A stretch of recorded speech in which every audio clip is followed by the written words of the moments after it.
É 1 minuto, pai.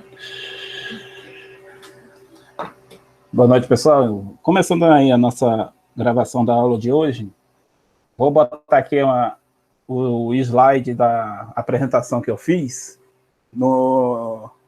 Na época, foi um seminário de energia renovável, né, sobre sistema solar, né, sobre sistema fotovoltaico. Então, eu vou aproveitar essa palestra, onde eu falei sobre sistema de aterramento, e vou falar um pouco lá do que eu ministrei nesse mini curso, né? Em que algumas coisas foram faladas do sistema de aterramento. Não estou antecipando o módulo, colegas. Não sou eu o professor de energias renováveis, infelizmente, meu colega. Sinta-se à vontade em perguntar sobre o assunto, tá? No momento que estiver falando, se tiverem curiosidade de alguma coisa que estiver sendo falada no momento, sinta-se à vontade de perguntar. O que foi apresentado lá na época, né, em que foi tratado sobre o sistema de aterramento, o que é aterramento elétrico, né? Para que ele serve?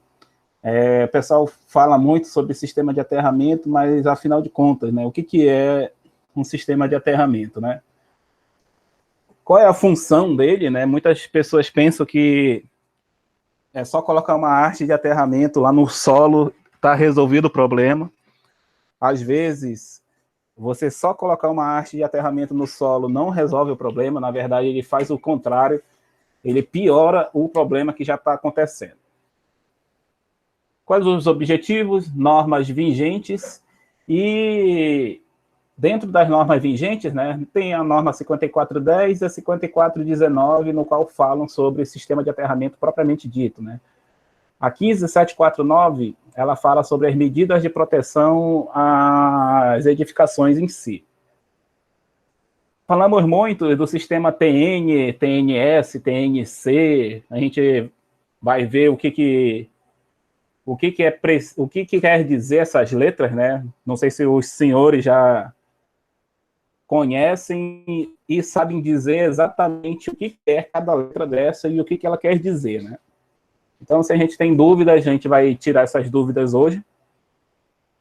Quem são responsáveis por fazer inspeção em sistema de aterramento? Será que o eletrotécnico pode fazer? Ou qual é até onde vai a responsabilidade para nível técnico? E os equipamentos utilizados para sistema de aterramento e inspeção em geral. Ok?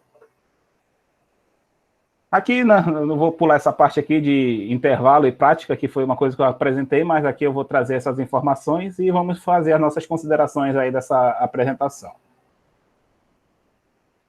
Então, falando propriamente dito sobre aterramento, né? O que é o aterramento elétrico, né? Nós pensamos que aterramento é só a arte de aterramento colocada lá no solo, né? Mas o sistema de aterramento é um conjunto de equipamentos que, associados e devidamente projetados, são combinados em uma instalação elétrica capazes de conduzir toda a corrente de fuga ou falta à terra, de modo a não existir dificuldade em sua condução, né, produzindo assim um caminho para a sua eliminação de forma que tenha a menor resistência possível. Então, a primeira palavra-chave que vai aparecer aqui na apresentação é que o sistema de aterramento hoje, ele precisa ter a menor resistência possível. A norma 5419, antigamente falava sobre ter um solo com até 10 ohms, né? Ou seja, tinha muitas pessoas que enchiam o solo de arte de aterramento e tinha que buscar esse valor de 10 ohms. Hoje a norma ela não exige esse valor exato de 10 ohms. Ela exige que seja o menor valor possível para seu funcionamento. Ok, pessoal? Então, e o que vem ser esse conjunto de aterramento, né? No nosso caso residencial, nesse caso, no nosso sistema residencial, né, o sistema de aterramento mais presente é nas tomadas, né, onde a gente tem o terceiro plug, né, na maioria dos nossos equipamentos, e que em alguns casos, né, se tem o artifício de pegar um alicate de corte e cortar, né, não sei, provavelmente por desconhecimento ou por simplesmente achar que não é necessário, né. Muitas vezes a gente já vê tomada com aquele plug cortado. E a gente vai ver aqui qual é a importância desse aterramento. Uma outra coisa na figura do meio aqui, onde eu apresento essas colunas, né? Nesse caso aqui, num sistema industrial, nós podemos aproveitar essas colunas e as fundações de prédios, no caso, para aproveitar o sistema de aterramento e implantar neles eletrodos de aterramento, né?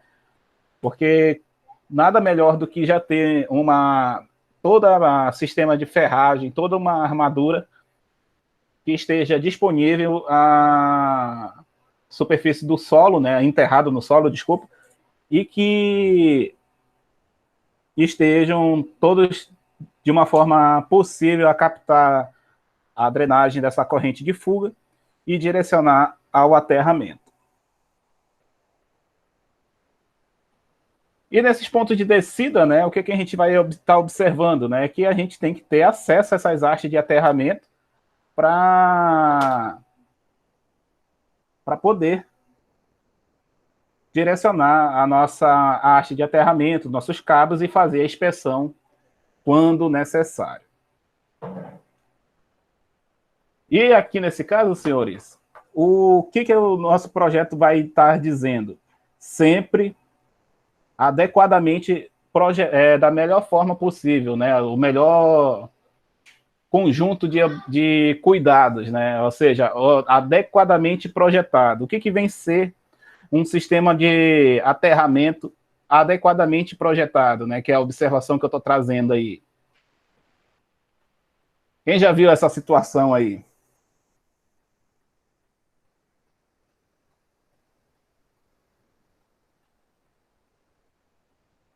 Aparece muito, né, esse tipo de presepada aí. Eu sei que essa daí é montagem da internet, né? Eu não duvido se alguém fez isso de verdade, né? Mas sistema de aterramento não é que você vai pegar um copinho com terra e colocar um fio lá que está resolvido o seu problema. Não é dessa forma. Mas a próxima foto que eu vou mostrar aqui, eu vou perguntar se alguém já viu dessa situação aqui, ó.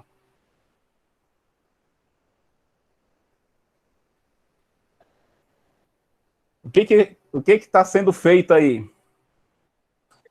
Tá fechando terra com neutro. Positivo. Infelizmente, colegas, isso daí está longe de ser aterramento. E eu já cansei de ver gente, eletricistas, que acreditam, né, que isso é um aterramento feito na tomada, né? Nunca pode desconsiderar isso e puxar a orelha do cidadão aí que tiver fazendo e falando esse absurdo aí nessa tomada.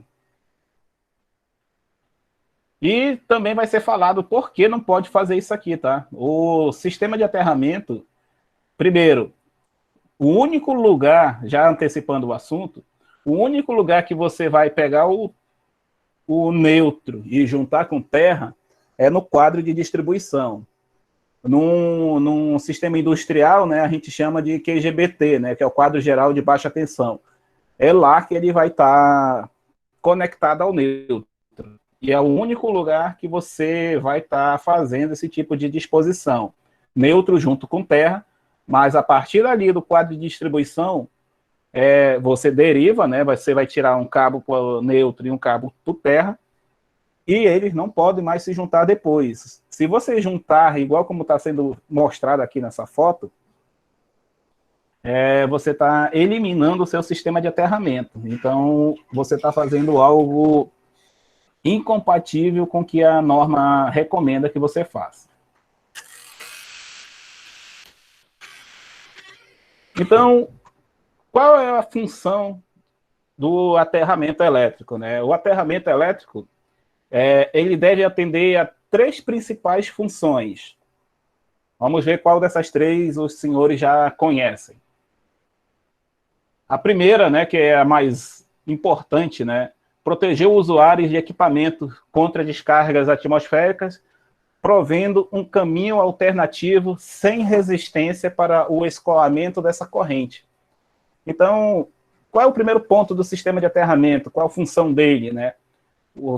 Todo o sistema de aterramento, a principal proteção é contra as descargas elétricas, contra provimento de caminhos que ofereçam a menor resistência possível, né? Então, para que, em vez dessa corrente passar pelo nosso corpo, tem que oferecer um caminho mais fácil para essa corrente elétrica. Então, sistemas de proteção de descarga atmosférica, né, SPDA, e sistemas de aterramento são justamente para proteger o nosso corpo humano contra esses tipos de situação em que a malha de aterramento, o sistema de aterramento todo, né, venha nos proteger. Ok? Então, eu acredito que essa primeira é uma das mais importantes. A segunda alternativa, né, do sistema de aterramento elétrico, drenar cargas estáticas de equipamentos em operação de modo a descarregar para a terra todas as cargas acumuladas em carcaças metálicas, né? Então, por exemplo, motores elétricos que tenham funcionamento estático, está ocorrendo um funcionamento desse motor. É possível a carcaça desse motor elétrico ela ficar energizada não por fuga de corrente, mas sim por carga estática, né? Similar àquele choque que a gente pega no cotovelo de vez em quando, né? Então, evitar esse tipo de descarga elétrica por carga estática acumulada, nós utilizamos sistemas de aterramento para fazer essa drenagem de carga acumulada em carcaças metálicas. Por isso que tanto motores elétricos precisam de uma carcaça aterrada, painéis elétricos, a tampa, né, você pode dizer, mas a tampa não vai me oferecer risco nenhum. Não, a tampa ela pode lhe oferecer risco, tanto é que você tem que aterrar a tampa de painéis elétricos aonde eles estiverem instalados. Professor? Pode perguntar. Dentro da caixa de ligação do motor, vem o local apropriado para ser feito esse aterramento.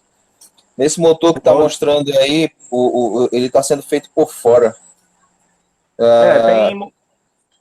Tem motores que eu já vi as 2 configurações. Você fazer ele externamente, né? Ou seja, esse motor tem uma carcaça, tem uma caixa de redução, né? Então, você pode fazer externamente para poder conectar essa caixa de redução ou nos bornes de conexão elétrica aqui dentro, né? Pode ter os 2 caminhos alternativos para essa situação. Um para o estator... Então, no caso, pelo fato de ter o redutor, aí faz esse aterramento por fora também, acrescenta no caso, né? Positivo, porque geralmente, quando você prevê outros conjuntos, né, que serão conectados, por exemplo, né? Aqui essa foto é de um redutor elétrico, é um redutor mecânico. Mas não sei se você já viu aquelas máquinas de triturar, qualquer máquina de tritura, por exemplo, ela está acoplado ao motor. Além de você ter que fazer o aterramento pela alimentação do motor, né, lá dentro do borne, você tem que fazer o aterramento naquela estrutura metálica que está sendo utilizada. Lá na empresa utiliza muito o motor com redutor e eu ainda não vi aterramento neles, assim, né? Dessa forma como está aí. Não, mas você pode fazer tanto interno ou externo ou diretamente na própria caixa de redução. Ok? Então, a primeira, né, que eu falei, proteção humana, né, a proteção, oferecer um caminho alternativo para descarga elétrica. Segunda, descarregar sistemas de painéis metálicos, carcaças metálicas que acumulem carga estática. E a terceira, né, envolvendo esses dois dispositivos. Então, o que seria a terceira função do sistema de aterramento aí para vocês? Mostrando esses dois dispositivos, o DR e o DPS.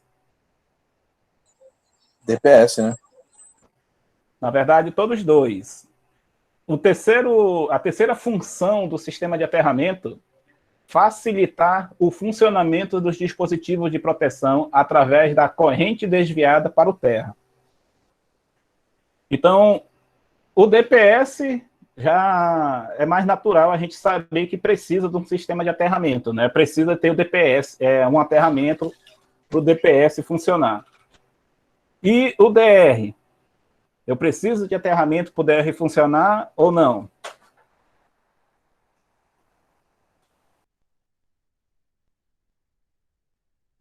Não diretamente nele, né? Mas ele vai auxiliar. Positivo. Então, por isso que aqui eu coloquei como facilitador de atuação, né? Ou seja, ele facilita a atuação do DR. Um exemplo disso eu vou dar o exemplo mais fácil, que é o mais visto na residência. Imagina aquelas máquinas de lavar que está dando choque só quando você encosta na máquina de lavar. Então, se a máquina de lavar, a tomada dela tiver o aterramento, essa fuga de corrente que já está acontecendo, ela vai ocorrer para o sistema de aterramento. Então, através do DR, ele vai detectar essa fuga de corrente para o sistema de aterramento e ele vai mandar desligar porque está tendo uma fuga de corrente. Então, toda fuga de corrente, ela tem que ser desviada para o aterramento. Ah, mas minha casa não tem aterramento e botei um DR assim mesmo. Então, quer dizer que meu DR não vai funcionar? A resposta é sim, o DR vai funcionar, mas o primeiro choque, né, ou seja, aquele primeiro susto, vai ser na pessoa que está tocando na carcaça metálica que está tendo fuga, e aí que o nosso DR vai funcionar.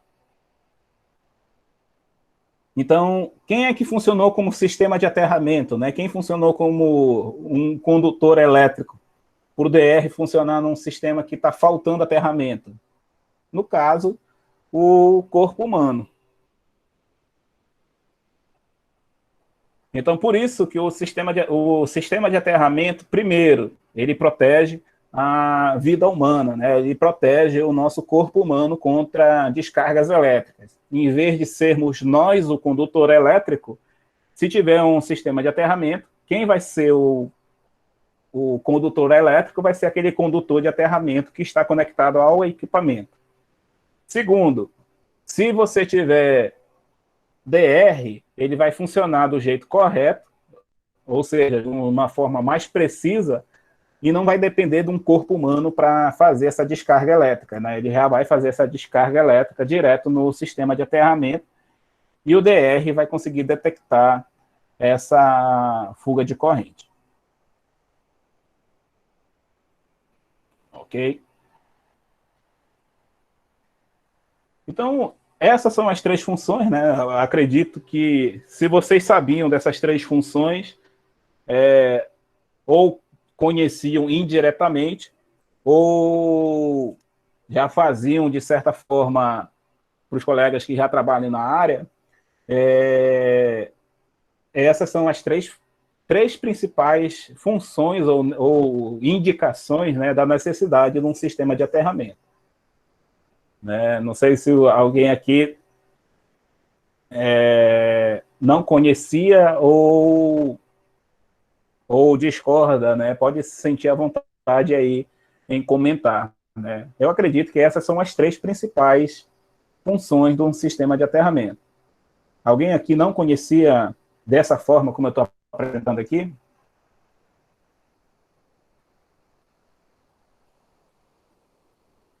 Já conhecia essas três divisões dessa forma, Everson, no caso aí? Sim, já tinha ouvido falar, né? Mas não lembro de já ter aplicado. Beleza, vamos dar sequência aí. Caso alguém aqui queira perguntar, sinta-se à vontade em perguntar também. Beleza, dando sequência nessa parte aqui,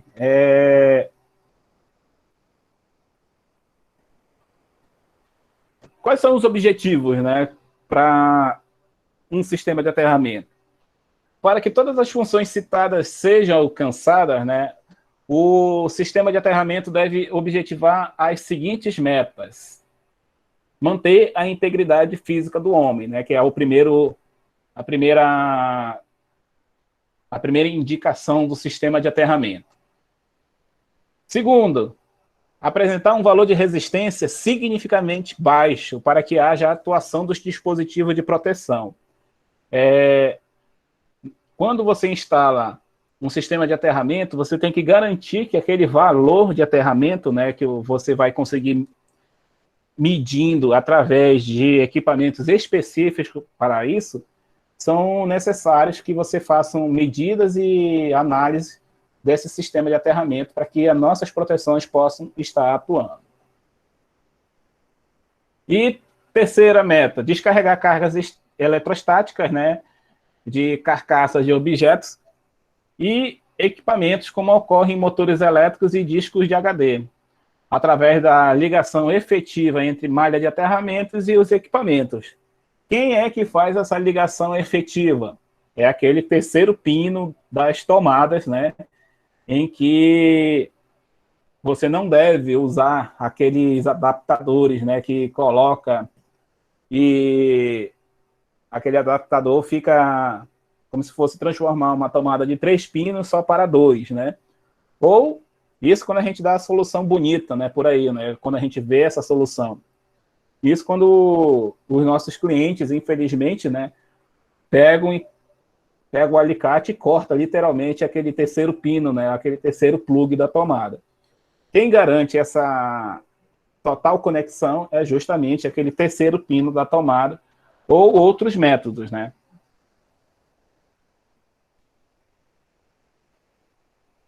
E quem é que nos indica, né, quem nos orienta da melhor forma possível, né, uma instalação adequada do sistema de aterramento, né?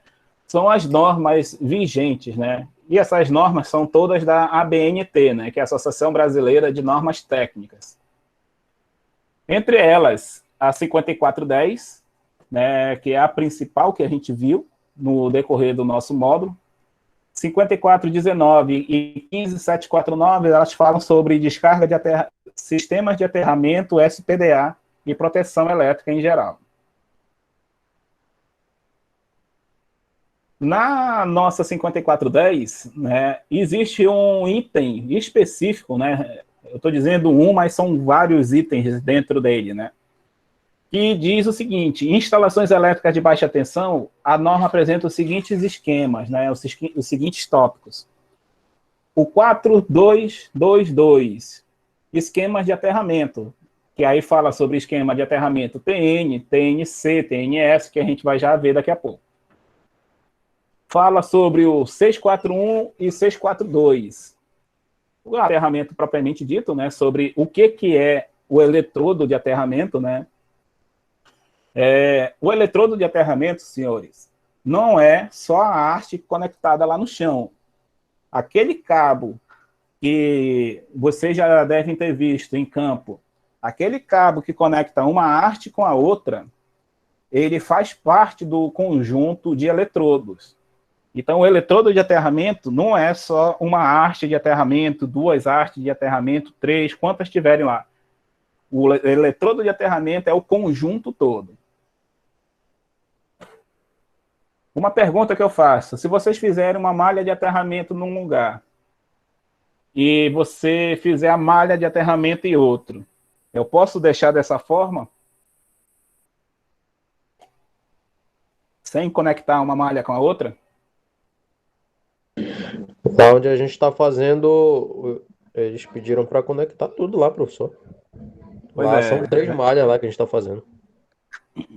E a pergunta que eu faço: por que tem que conectar? Você já Vou fez esperar essa o senhor pergunta? responder. Vou esperar o senhor responder, tá, professor? Beleza, meu colega. O item 642 da 5410, ela pede equipotencialização. O que é isso? Equipotencialização quer dizer que eu tenho que equalizar todas as malhas de aterramento uma com a outra. Por quê? Porque se eu tiver... Imagina o seguinte. Imagina que a malha... A primeira malha que você está fazendo, né? Eu vou até abrir aqui, eu não ia abrir essa outra tela aqui, mas eu vou precisar dela. Né? Deixa eu só pegar aqui meu mouse, que eu não estava utilizando ele até então. O porquê a gente tem que conectar? Imagina o seguinte, imagina que a primeira malha que você está utilizando, né? Vou já começar a desenhar aqui. Imagina que a primeira malha que você está instalando, ela está funcionando adequadamente bem. Está aqui a primeira malha, não sei quantas artes, não sei se é subestação. Vamos dizer que aqui tem um prédio, né? Você fez o sistema de aterramento nas 4 pontas, e a terceira malha, vamos dizer que é um segundo prédio aqui. Vamos dizer que isso aqui seja a malha da subestação, vamos dizer que isso aqui é o primeiro terreno, isso aqui é o segundo terreno. Não sei se é dessa forma. Imagina a seguinte situação. Se você não conectar essas malhas em comum, e digamos que essa primeira malha, ela está sofrendo uma fuga de corrente. Ok? O que vai acontecer com esta primeira malha? Ela vai ter uma DDP. O que é DDP? Diferença de potencial. Então, essa malha, o que é DDP? Nada mais é do que uma tensão que vai aparecer em função da resistência do solo e a corrente que está sendo proporcionada. O que acontece é que nenhuma haste ou malha tem a mesma resistência uma da outra, né? Então, interligando elas conseguem equilibrar todas elas juntas. É quase essa explicação, Everson. O que eu estou querendo dizer aqui? Vocês conhecem essa fórmula aqui? Lembra o que quer dizer essa fórmula? Ela quer dizer a tensão, né? Tensão em função da resistência e da corrente que está sendo ocasionada. Então, vamos dizer que está tendo uma fuga de corrente, né? Uma corrente I qualquer. Ora, a nossa malha, ela tem um valor qualquer. Vamos dizer que essa malha total tenha uma resistência de 1 ohm. E vamos dizer que essa corrente, né, está tendo uma fuga de 1 ampere. Na teoria, né, nós teríamos no solo uma tensão de 1 volt induzida nesse solo, nessa região aqui. E o que aconteceria se você começar a pegar a referência desse ponto para essa outra malha? A gente vai ter, por incrível que pareça, né, mas acontece, nós teríamos uma segunda corrente aparecendo aqui. E essa segunda corrente, ela vai depender diretamente da resistência desse outro solo. O que pode acontecer? Um efeito, né, que a gente chama de tensão de passo, que dependendo da intensidade dessa tensão de passo, você pode pegar choque através das suas pernas pelo solo estar altamente induzido, né? Ou seja, o solo de um lugar para o outro, ele está começando a ter diferenças de potenciais elevados. Isso acontece muito aonde? Em subestações. Por isso que na subestação existe toda uma malha de aterramento cruzada, e o que tem mais? Existe um cabo que ela se conecta a demais malhas, né? Você pode conectar em vermelho, como eu estou apresentando aqui, e conectando aqui na segunda malha. Por isso que a gente vai conectar as malhas de forma comum, para que essa diferença de potencial seja o quê? Ela possua valor zero. Se eu tenho tensão zero, tenho resistência. A resistência ela também vai ser o mais próximo de zero, mas vamos dizer que não seja zero, seja um valor baixo, 0,5 ohms. Mesmo que tenha uma fuga de corrente aqui, senhores, não existirá diferença de potencial, porque todas as malhas estarão conectadas. Então, eu posso andar tranquilamente nessas regiões, sem o perigo de ter tensão induzida no solo. Qual é a outra forma de conectar essas malhas, né? Eu desenhei igual como a gente faz na construção civil, né? Como é que a gente faz na construção civil? Conecta uma malha diretamente com a outra. Mas existe uma segunda forma de conectar essas malhas. Alguém já viu esse nome? BEP? O BEP?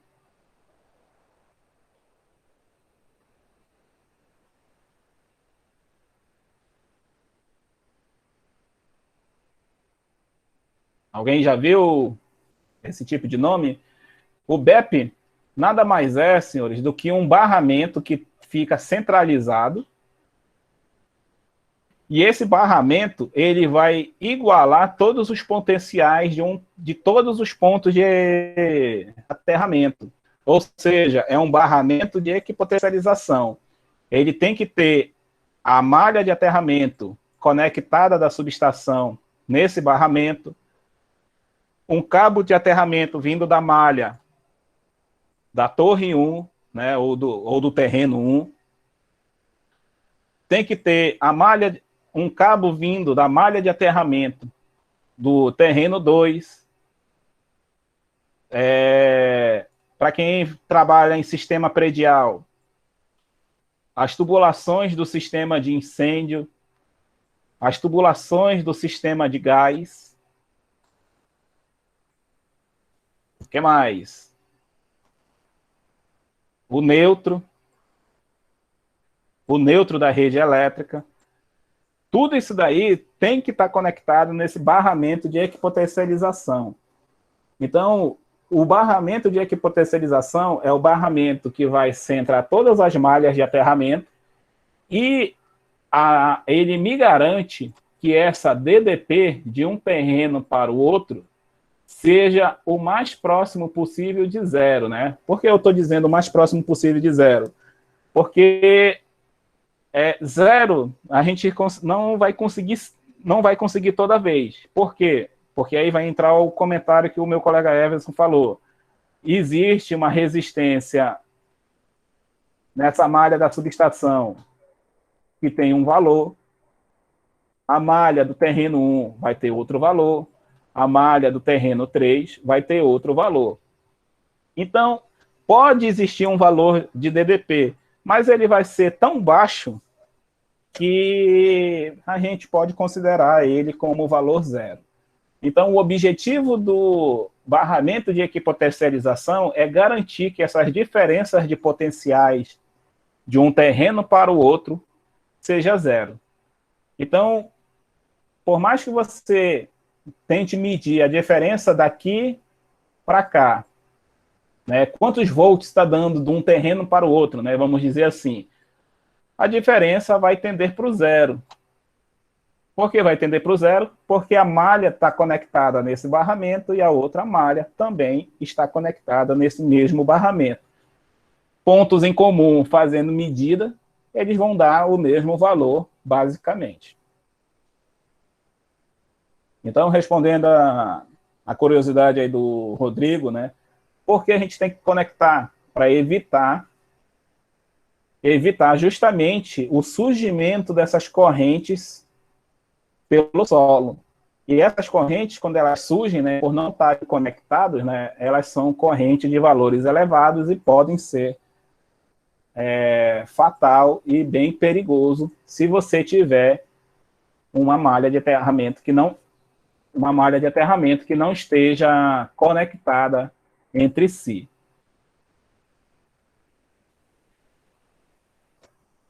Ok, pessoal? Alguma dúvida, alguma pergunta? Nesse caso aqui, alguém já sabia do porquê tinha que conectar essas malhas em si? O Rodrigo já respondeu que ainda não sabia o motivo, né? Professor, tem uma pergunta sobre aquele primeiro item que o senhor explicou logo no início da aula, sobre fazer tipo uma ligação do terra com neutro lá na caixa de distribuição. Não entendi muito bem aquilo lá. Isso aqui, né? Isso. O único lugar... Opa, deixa eu só ampliar aqui. O único lugar que você vai fazer o neutro junto com terra, né? Você vai fazer esse jumper. Por exemplo, está aqui o jumper acontecendo, né? Aí você vai dizer que esse aqui é neutro e esse aqui é o terra. Depois que eles saem do quadro, o que é proteção elétrica, né? No caso, o terra, ele vai num cabo individualizado. Quando você tira o neutro também vai num cabo individualizado. Só que quando você faz o seguinte, tá aqui a tomada, aí você bota a fase, neutro, fase neutro. Aí você decide fazer essa maravilha aqui, né? Aproveitando o neutro para fazer terra, você está destruindo toda a sua proteção elétrica, porque você está bypassando a função original da proteção elétrica. Então, na verdade, o que está acontecendo? Esse condutor aqui, ele vai deixar de ser proteção elétrica, e não vai funcionar mais como terra. Um exemplo disso, antes de dar prosseguimento lá na apresentação, o chuveiro elétrico. Por que o chuveiro elétrico? Porque o chuveiro elétrico ele precisa de um cabo de... Vamos fazer o sistema 127. Ele precisa de um cabo de fase, um cabo de neutro e um cabo de terra. Quando você faz esse gatilho, né, de juntar neutro com terra, né, porque você quer fazer um aterramento, mas você está usando esse recurso aqui para fazer aterramento, aqui dentro do chuveiro, por exemplo, ele tem a resistência, né? E na teoria, a resistência... Por que na teoria? Porque algum dia essa resistência pode dar problema. Então, na teoria, a corrente já tem que ir pela fase, passa pela resistência, aquece a água e retorna pelo neutro. Se você faz esse gatilho aqui de juntar neutro com terra lá na tomada, vamos dizer que essa resistência começa a dar problema. Ela vai retornar por onde? Ela tem que retornar pelo cabo de terra. Então, se ele vai retornar pelo cabo de terra, e o cabo de terra está junto com o neutro, então a fuga que deveria ser detectada lá pelo DR, por exemplo, vai retornar no neutro. O neutro também está retornando por esse condutor. E quando chega bem aqui, o que vai acontecer? As correntes vão se encontrar. A fuga vai se encontrar com o neutro. E o que vai acontecer? O DR não vai enxergar como uma fuga, porque ele está vendo que ele está retornando junto com o neutro. Foi até um exemplo que eu fiz ainda, acho que em sala de aula, que eu disse bem assim, imagina que está indo 30 amperes para essa resistência. Se voltar 29,997 amperes, 30 miliamperes, que é essa diferença que eu coloquei aí, é o que o DR vai enxergar. Só que imagina quem está fazendo essa proteção é o DR junto com o disjuntor. E você voltou a fuga, né, junto com o neutro. Então, a corrente de neutro que está acontecendo aqui vai ser a fuga, mais a corrente necessária. Então, o que vai acontecer é que essa fase vai alimentar a fuga, mais a corrente do chuveiro. E o que vai retornar? A fuga e a corrente do chuveiro. E o disjuntor vai ver isso daí apenas como mais uma carga. E o DR não vai enxergar como fuga, porque o cidadão fez esse jump aqui de neutro com terra. Então, você eliminou a sua proteção elétrica. Tá, mas aí, no caso, lá na caixa de distribuição, obrigatoriamente o senhor precisa fazer um jump lá ou pode ser independente os dois?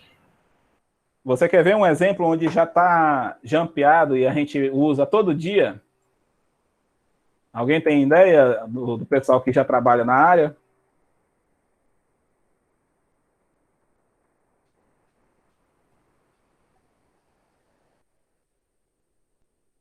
Os colegas que trabalham na área, caso não tenham percebido, lá no medidor, o que tem lá no medidor? Vou representar do jeito como a gente já aprendeu em projetos elétricos. Vem o neutro e vem uma fase. O que tem dentro do medidor? Tem uma haste de aterramento. Então, nós temos um... Então, nós temos um cabo de terra lá dentro do medidor. Quando esse neutro é aterrado, ele continua saindo neutro e fase do medidor. Porque aqui dentro do medidor, eu só pego o neutro e pego esse cabo de terra e faço o jump aqui, né? É dessa forma que a gente faz, né? Quando a gente chega aqui no quadro de luz e tomada que nós temos dentro da nossa residência, o que eu posso fazer aqui? Eu pego esse barramento de neutro e vou fazer o jumper para o terra. Só que esse jump para o terra, ele está, na verdade, fazendo o quê? Ele está derivando um condutor para proteção elétrica, ou seja, ele está derivando para fazer papel de aterramento, e o outro está fazendo papel de neutro. Então, instalando o nosso chuveiro aqui, né? Agora eu vou desenhar o chuveiro de novo aqui. Então, eu vou ter um condutor de terra, vou ter um condutor para o neutro e vou ter o meu condutor de fase. Se eu tiver uma fuga de corrente, o que vai estar acontecendo? A minha fase vai estar alimentando a fuga, mais a corrente do chuveiro, vai retornar a corrente do chuveiro e vai retornar a fuga. Você observa que agora nós temos caminhos diferentes. A corrente do neutro vai retornar pelo cabo de neutro, a corrente da fuga vai retornar pelo aterramento. Aí aqui dentro do quadro que o DR vai detectar essa fuga de corrente.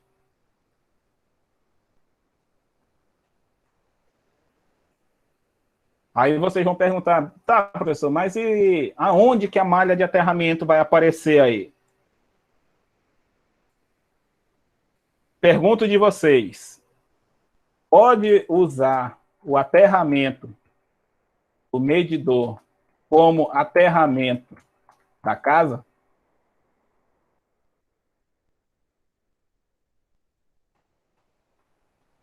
Essa é a pergunta que eu faço aí para vocês.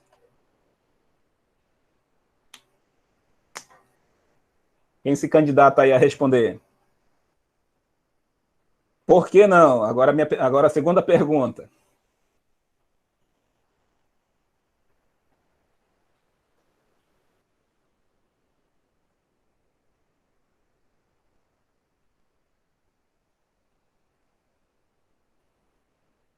Porque, senhores, eu ainda não falei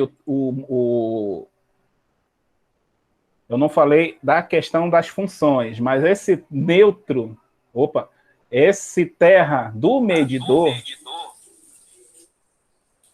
vai tentar dar sua resposta aí, Gleice? O terra do lado do medidor, ele só tá para proteger o relógio. Aí o neutro tem que ser individual da casa, entendeu? Não está totalmente correta essa explicação. Vou tentar explicar de uma forma mais simples assim. O neutro do medidor, ele deve ser aterrado para estabilizar o neutro, né? Ou seja, estabilizar o neutro numa referência zero. Ou seja, o nosso neutro ele pode ter a variação. Não tem, tem problemas de neutro, de instalação elétrica, que o neutro tem valores de referência diferentes de zero. Então, a primeira coisa que nós fazemos no medidor é garantir que o nosso neutro ele tenha uma referência de zero, não? Ou seja, ele garanta que a referência de tensão lá no neutro seja efetivamente zero. Ou seja, o aterramento do medidor, ele é aterramento funcional, ou seja, ele não tem a destinação de proteção humana. Agora, o aterramento que vai para dentro da nossa residência, esse é o aterramento de proteção.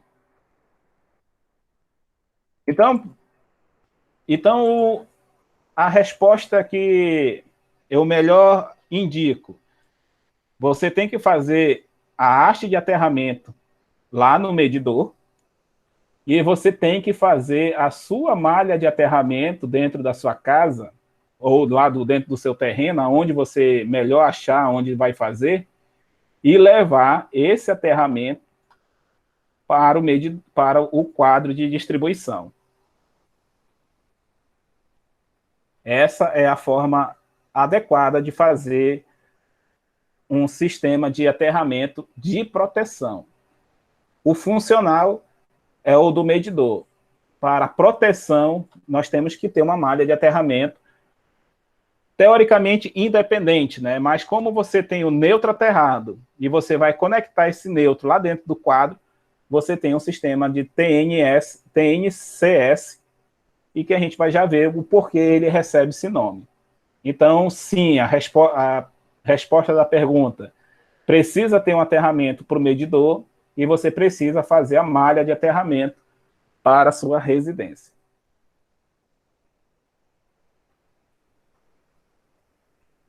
Ok? Vou voltar aqui para o ponto que eu estava falando. Por isso, senhores, que tudo isso daí que a gente comentou é o item 643 da nossa 5410, que ela fala sobre 642, que fala sobre equipotencialização. Toda malha de aterramento, ela precisa estar equipotencializada. Se eu preciso ter uma malha lá no medidor e eu faço a minha malha para o meu quadro, essas duas malhas, em algum lugar, eles têm que se conectar. Condutores de proteção, né? A 5410, ela fala que esses condutores de proteção, eles precisam ter uma cor específica para serem identificados. Então, a 5410, ela recomenda duas formas de identificação. A primeira, condutor totalmente verde, né? Um verde, na verdade, ele fala um verde claro. O verde é mais ou menos da cor dessa apresentação que eu estou usando aqui. a segunda forma de identificação da malha de aterramento, através de um condutor verde com amarelo. Ok? Então, a 5410 ela especifica que seja dessa forma. Condutores de equipotencialização e equipotencialização funcional são condutores utilizados para levar a malha de uma malha à outra para o barramento de proteção, né, para o barramento de equipotencialização. Temos aterramento por razões funcionais, né, ou seja, eu preciso do aterramento só para atender uma determinada função, e temos o aterramento combinado, faz tanto a parte de proteção como a funcional, que nós vamos já ver. Então, apresentando isso daí, nós vamos ter 3 tipos de aterramentos básicos que podem ser utilizados. O sistema TT, IT e TN. Essas siglas aí a gente vai já identificar mais à frente aqui na nossa apresentação. Né? Aqui à direita, né, tá aqui um cabo combinado, né, verde com amarelo. Isso daqui é uma das formas de identificação. E essa imagem desse quadro aqui embaixo, né, vocês podem ver que tem vários condutores de terra. A imagem está um pouco pequena, mas eu acredito que dá para ver. Todos os condutores de terra estão conectados num único barramento. Então, esse barramento está fazendo a função de barramento de equipotencialização. Dentro das normas, né, nós precisamos apresentar os condutores de proteção e suas especificações, que é o que eu acabei de comentar, sobre a necessidade de equipotencialização, e informa os procedimentos necessários para a instalação e estar adequadamente protegida a malha de aterramento.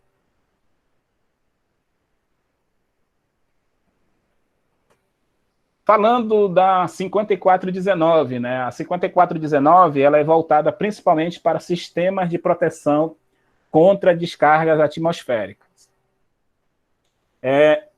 Essa 5419 ela é uma norma em que especifica todos os pontos necessários para fazermos um sistema de SPDA completo com todas as suas recomendações. Então, essa última revisão, né, que é do ano de 2015, ela fala que há uma necessidade de estudo de risco, né? Ou seja, antigamente só fazia o quê? Colocava uma malha de aterramento e colocava um sistema de SPDA. O que eu quero dizer com isso? Né? Eu vou colocar bem aqui um exemplo genérico. Né? Imagina o seguinte.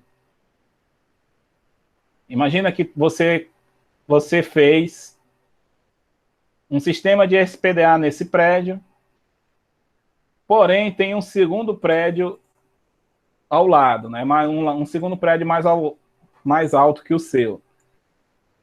Por mais que você tenha esse captador aqui no primeiro prédio, é provável que esse primeiro prédio ele esteja cobrindo, vou colocar aqui em vermelho, cobrindo parcialmente a sua proteção.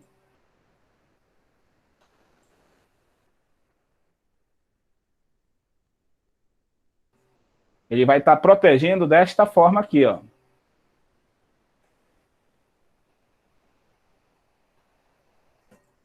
Então, eu pergunto de vocês, se ele cobre essa região que eu estou riscando aqui,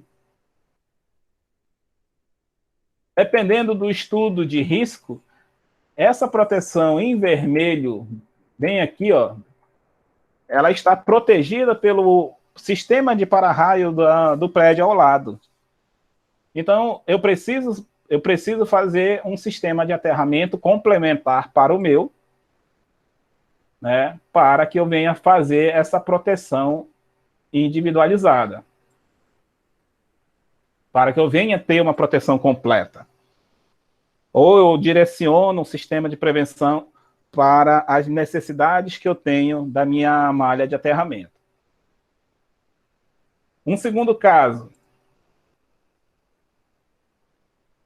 Um segundo caso de SPDA, né, que a gente pode considerar necessário ou não fazer a instalação do SPDA, é dependendo do risco, né? Imagina o seguinte, mesma situação, a sua edificação está aqui, a segunda e a terceira. Se cada uma dessas edificações tiver o seu sistema de captação,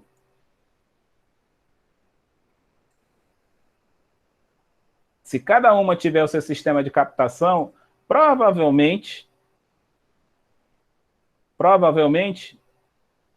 você poderá estar dentro de um raio de atuação.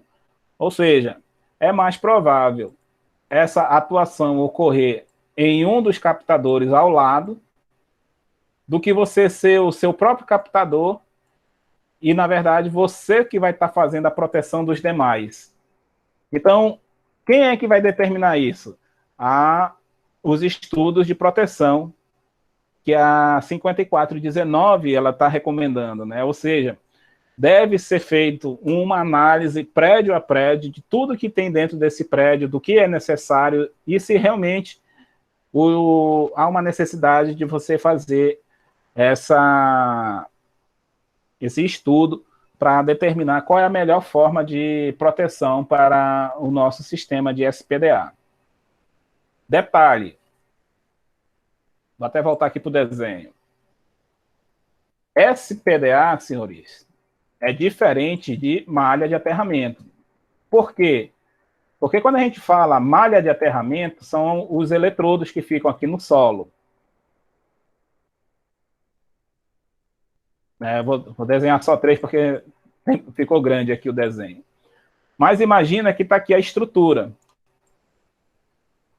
Quando a gente faz SPDA, tudo que está conectado, contornando o prédio, né, que geralmente o SPDA ele tem as malhas de captação aqui em cima, né, as malhas de descida, os pontos de subida e um captador aqui em cima.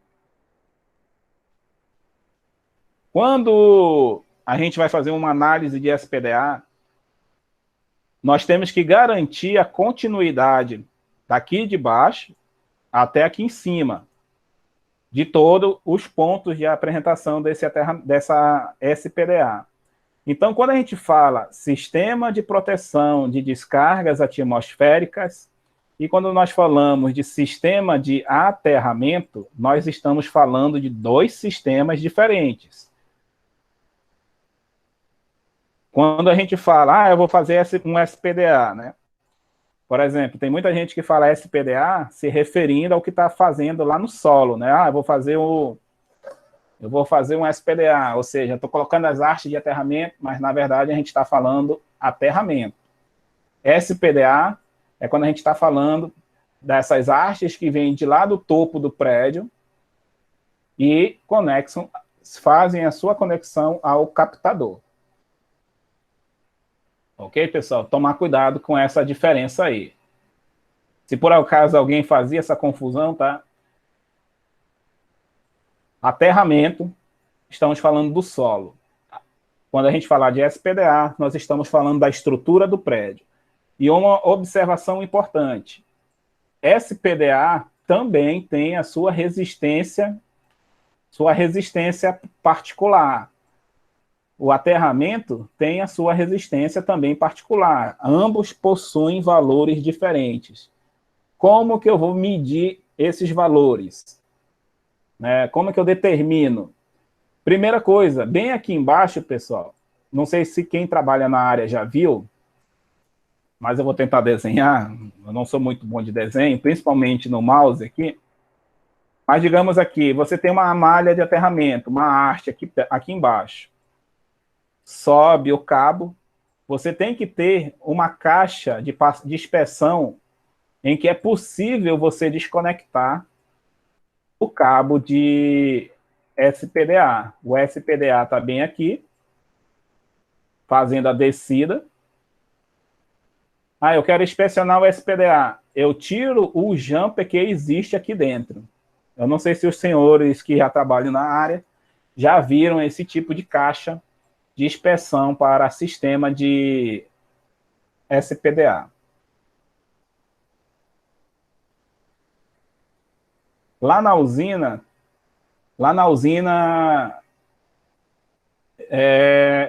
eu vou tirar uma foto, vou colocar no grupo amanhã. Mas eu vou mostrar essa foto, mostro o SPDA e mostro essa caixa de inspeção. Ok, pessoal?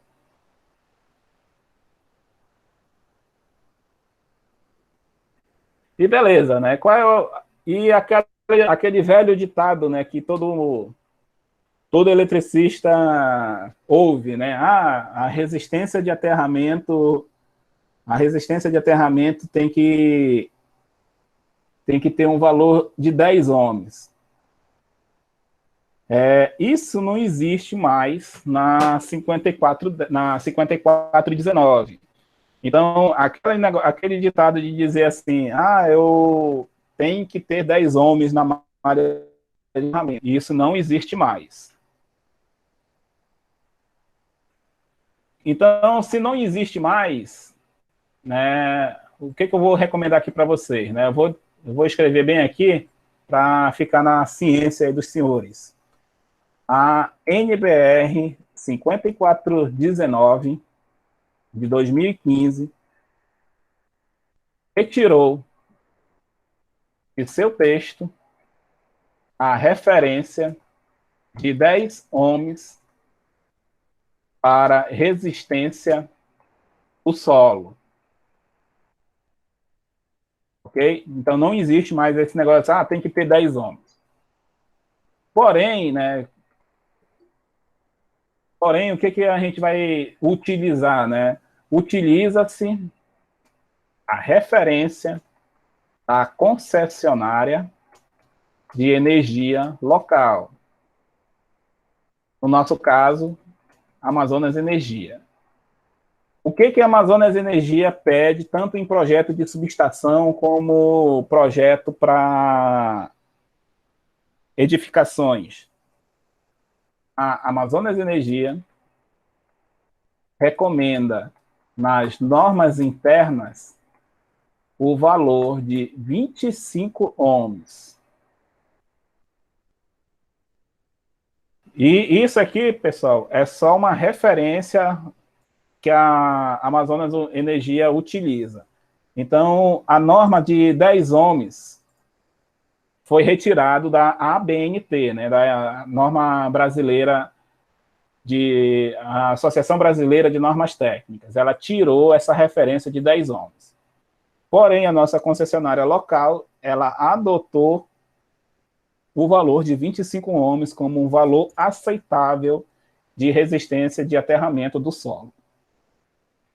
Por que 25 ohms? Aí eu já não posso dizer o porquê, porque lá na norma só está escrito esse valor de referência. Mas a gente pode tirar a seguinte conclusão. Um valor de 25 ohms já é um valor aceitável para que correntes de atuação de dispositivos de proteção já possam ocorrer de forma segura. Então, por isso que ela não está explicando isso na norma, mas pelo valor indicado, só tem essa explicação. E os valores de corrente de atuação dos dispositivos de proteção já serão suficientes para poderem funcionar.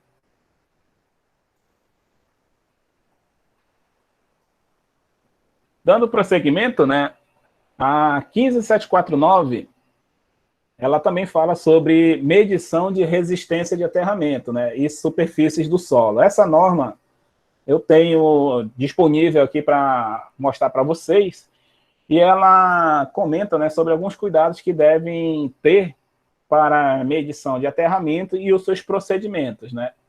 Qual é o primeiro cuidado, né, para determinar a resistência da malha de aterramento?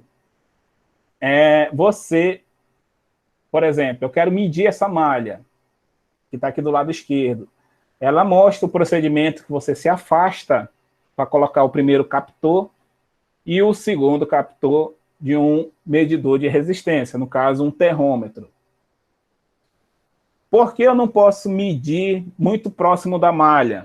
Porque se eu estiver muito próximo da malha, toda a arte de aterramento, ela apresenta, senhores, uma zona de interferência, né? Uma zona de influência. Então, se eu medir muito perto da malha, o que vai acontecer? Eu vou ter uma zona de influência de baixa resistência e eu não vou ter um valor preciso. Então, eu tenho que me afastar de modo que esse valor de resistência já seja estável, né? Seja estabilizado. E se eu me afastar muito, quanto mais eu me afasto, maior vai ser a resistência. Então, eu não posso estar nem muito longe e nem muito perto. E que referência a gente adota? Poxa, eu não posso estar muito perto, porque eu fico com uma resistência muito baixa. E eu não posso ficar muito longe, porque eu já vou ter uma resistência muito alta. Se a norma já fala sobre isso daqui, é por isso que a gente não pode instalar malha de aterramento, hastes de aterramento muito próximas uma da outra. Vou voltar para o desenho aqui.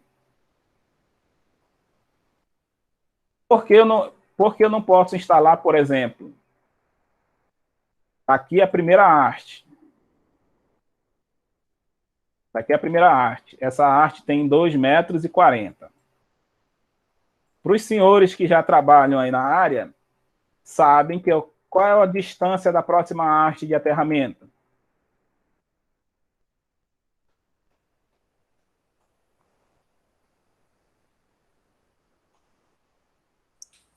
Dois metros e 40. Positivo. Tem que ter a mesma distância, né? 2,40 metros.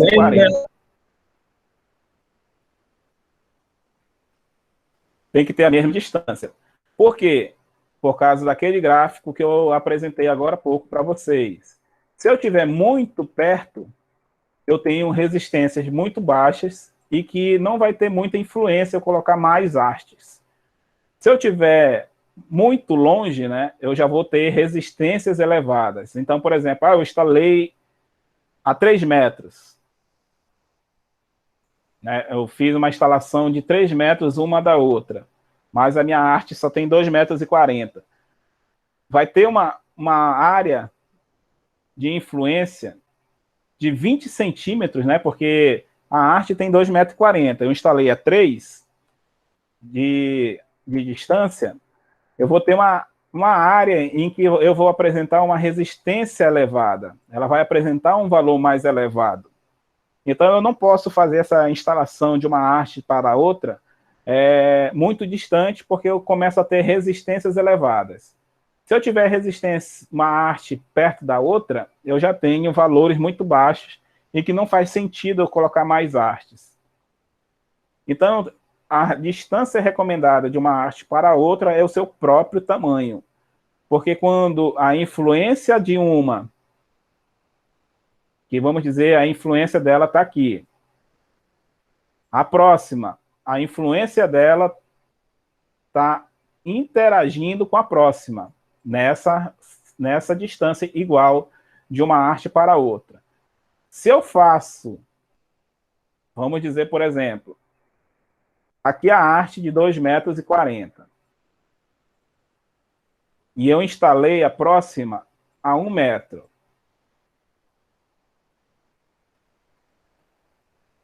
Vou desenhar em vermelho a área de influência. Essa aqui teria essa área de influência. E esta aqui teria a sua área de influência. O que vai acontecer? É como se fossem essas duas hastes. Tá? Eu estou desenhando só um pouco mais comprido, só para vocês destacarem. Né? Vou até colocar um X aqui. Como se essas duas hastes fosse uma única haste com essa área em azul, aqui e aqui, como área de baixa resistência. E essas áreas aqui, por estarem muito distantes uma da outra, elas já apresentariam valores elevados, mesmo eu colocando duas hastes uma perto da outra.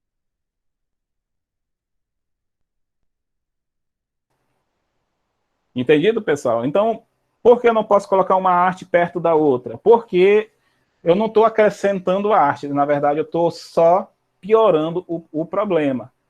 Então, se eu colocar hastes muito próximas, é a mesma coisa que eu estar jogando material fora. Eu tenho o equivalente a uma única arte. Estou usando duas artes de aterramento, mas o efeito que eu estou tendo é como se fosse apenas uma. Compreendido essa parte aí, senhores? Caso tenham perguntas, sintam-se à vontade de perguntar.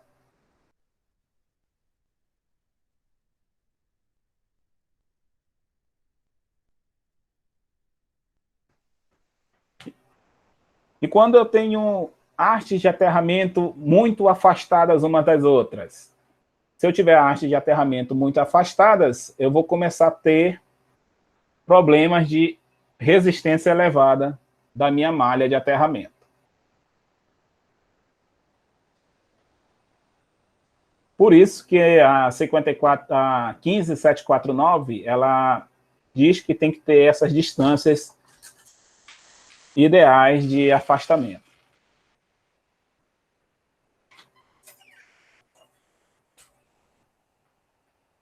Ok, senhores, com relação ao sistema de aterramento, eles podem ser classificados em dois modos distintos.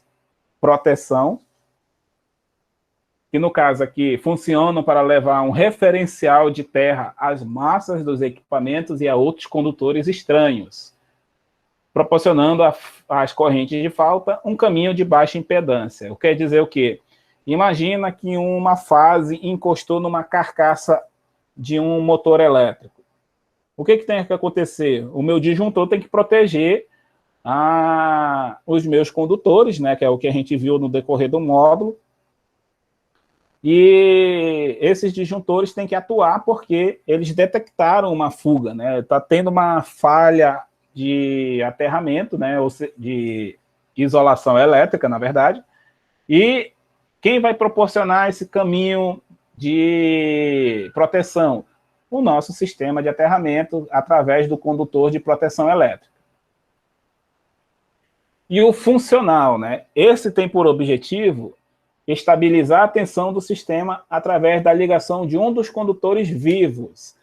Geralmente, nós utilizamos o condutor neutro como referência.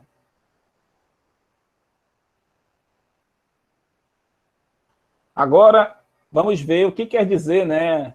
O que quer dizer PN, TP, IT, né? O que quer dizer cada letra dessa, né? Alguns dos senhores já conhecem essas letras, o que quer dizer esses sistemas de aterramento que a gente utiliza, essas letras?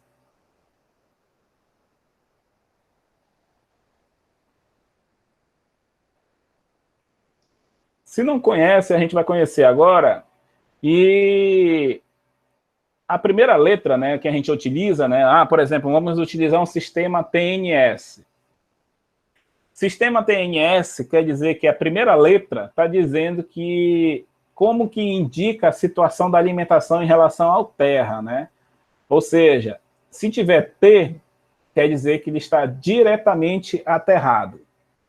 Se tiver I, sem ligação com aterramento, ou então através de uma resistência, né? Uma impedância. A segunda condição indica as características das massas, né?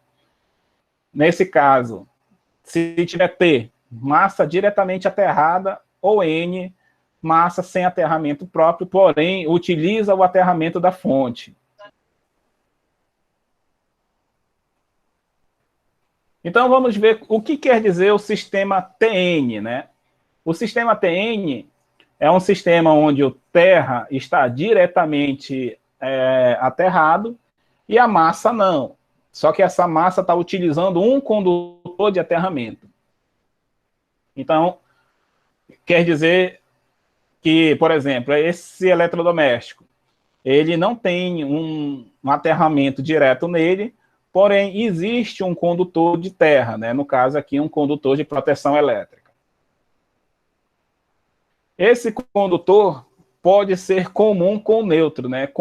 Compondo o condutor PEN. aqui tem uma observação. Condutor de proteção elétrica junto com neutro, ele tem que ter, no mínimo, 10 milímetros de seção. Voltando aqui para o nosso desenho, imagina o seguinte, tá aqui a minha fase,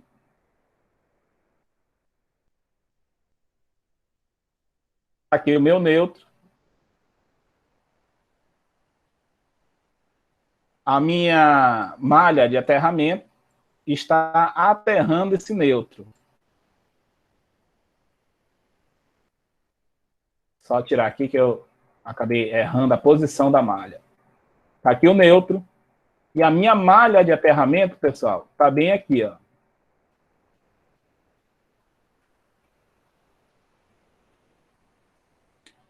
Eu vou ligar um equipamento qualquer. Eu vou ligar fase. Eu vou ligar neutro. E vou ligar terra. Só que o terra, ele vai ligar junto com esse mesmo condutor. Ele recebe até um desenho à parte.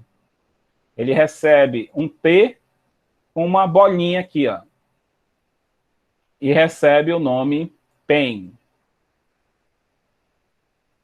Aqui, nesse caso, não há problema de utilizar esse sistema de aterramento, TN. E como o neutro... Vejam que o condutor neutro, que eu estou desenhando em vermelho, e o condutor de proteção, vocês estão vendo que ele está compartilhando o mesmo cabo. Então, pelo fato de a minha fonte estar aterrada, a minha massa, a minha carga, quer dizer, não possui aterramento, ela depende de um condutor para aterrar, quer dizer que o meu material tem um N, ou seja, terra e neutro. Só que, como o neutro e a proteção elétrica estão em comum, então esse sistema recebe o nome TNC.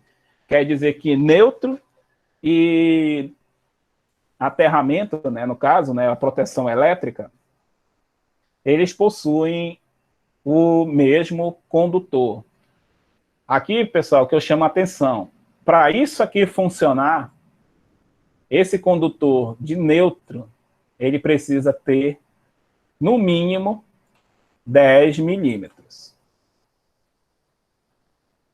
Isso aqui é por norma, não pode ter condutor menor que 10 milímetros.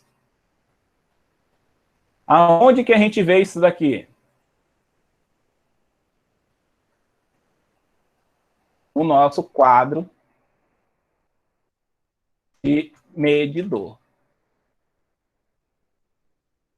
Por que no quadro do medidor? Porque lá dentro do quadro do medidor vem o neutro da rua, fase, o aterramento está diretamente no neutro, e o próprio neutro aterrado já, ele vai aterrar a carcaça do meu medidor. Então, aqui dentro do medidor, ocorre o sistema que nós chamamos sistema TNC. Ok, pessoal? Outra situação do sistema de aterramento, né, aqui são as explicações que eu estou falando, é o sistema PNS. Deixa eu voltar aqui. E o que quer dizer sistema PNS? Né? Eu desenhei o sistema PNC, vou desenhar o sistema PNS aqui em cima. O que vai mudar do PNS para o PNC? E aqui vocês estão vendo que o condutor é comum. Aqui vai responder o que o Jairo perguntou. Eu preciso de um condutor neutro e um condutor terra. Então, aqui em algum lugar, né, na minha instalação, eu vou fazer esse aterramento junto com o meu neutro, Porém, em algum lugar eu vou fazer essa divisão. O meu neutro continua aterrado, porém, a função de neutro e terra eles vão ser divididos em condutores diferentes. Neutro para uma função, proteção elétrica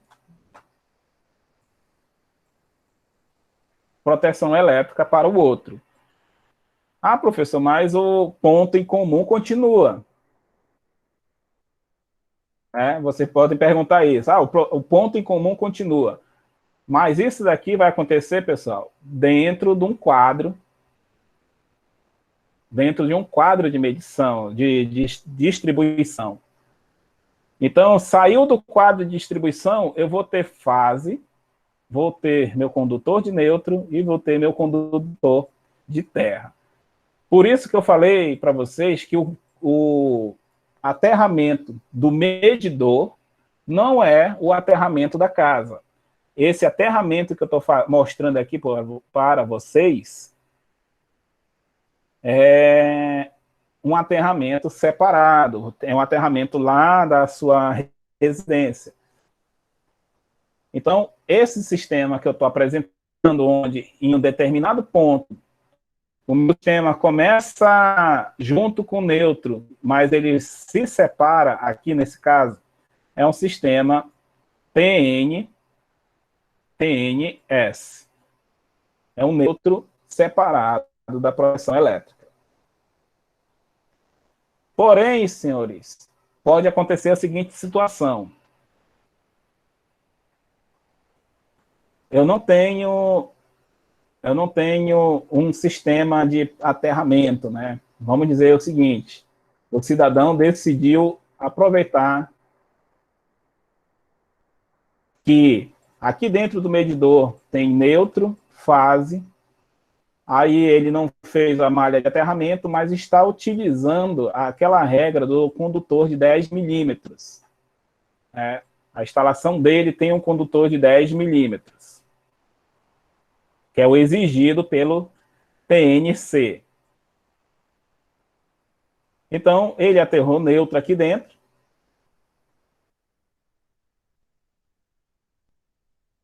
O neutro está aterrado, né? E saiu neutro e fase daqui do medidor. Sistema TNC. Porém, lá dentro da residência, por ele não ter a malha de aterramento, o que ele fez como solução alternativa?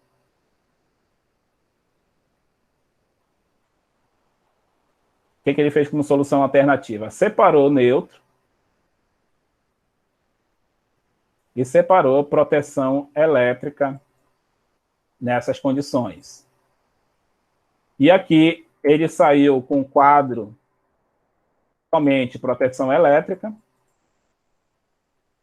e somente neutro. Eu não vou desenhar as fases, todas as fases, mas eu vou desenhar apenas uma.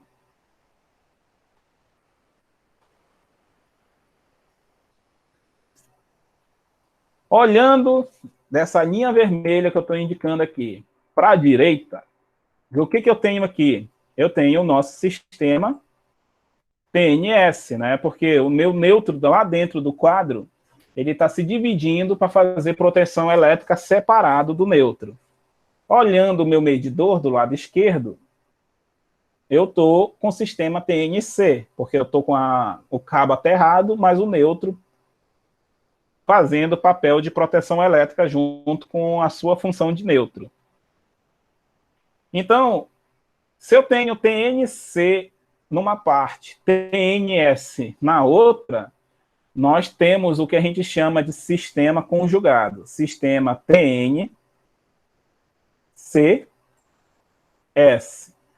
O que quer dizer? Quer dizer que meu neutro está aterrado e está fazendo a mesma função inicialmente, porém, a sua função de terra vai ser separada em algum outro ponto da instalação. Ok, pessoal?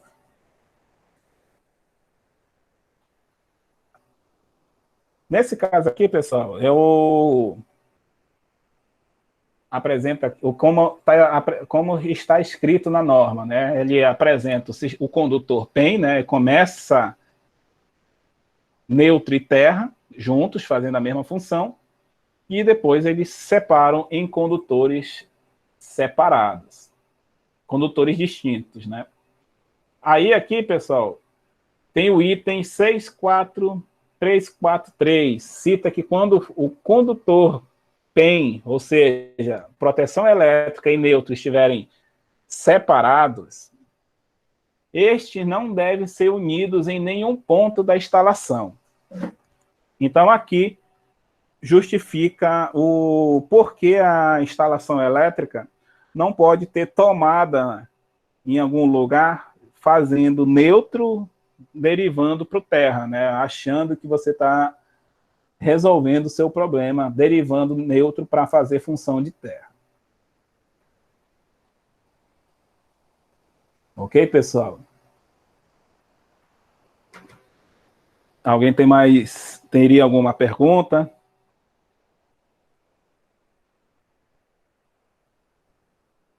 Eu ainda tenho mais assunto para falar, só que devido à extensão que ainda tenho para falar, eu gostaria de dar uma pausa aqui nesse assunto.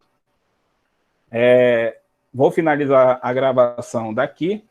Temos ainda sistema TT e sistema IT, mais os inspeção e equipamentos, só que eu quero dar continuidade nesse assunto amanhã, devido à extensão da apresentação que ainda tem por fazer. Então, pergunto dos senhores se tem alguma pergunta a fazer, sinta-se à vontade em fazer do que falamos até agora, enquanto eu vou parar aqui a gravação de hoje.